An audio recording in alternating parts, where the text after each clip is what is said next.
آخه دیگه باور ندارم عزیز دلم، حتی اگه بگی دوست دارم. نمیدونم تو دل به کی بستی، قلبمو شکستی، چاره نیست باید برم.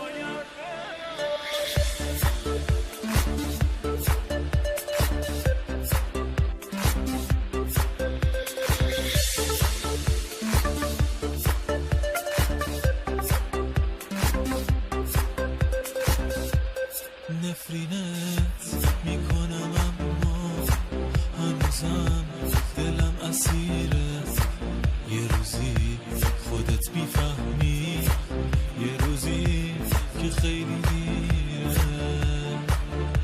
من میرم واسه همیشه، یکی تنهایی نمیشه. فکر میکردی برمیگردم، حالا باورت نمیشه، حالا باورت نمیشه. گریه نکن، گریه نکن. خواننده کیانوش فرد. بازم داری دروغ میگی. تنظیم آرمان محمدی.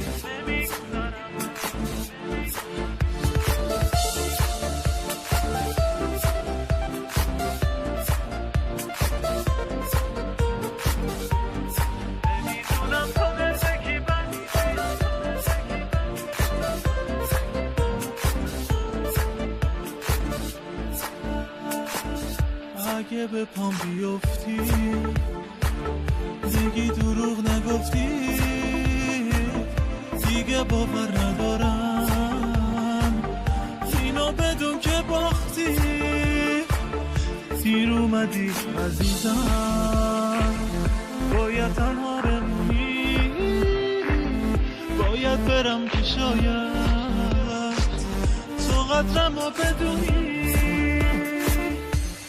گریه نکن، گریه نکن، گریه نکن. عشقاتو باور ندارم، بازم داری دروغ میگی، دروغ میگی. من که ازت نمیگذرم. آخه دیگه باور ندارم عزیز دلم، حتی اگه بگی دوست دارم. نمیدونم تو دل به کی بستی، قلبمو شکست.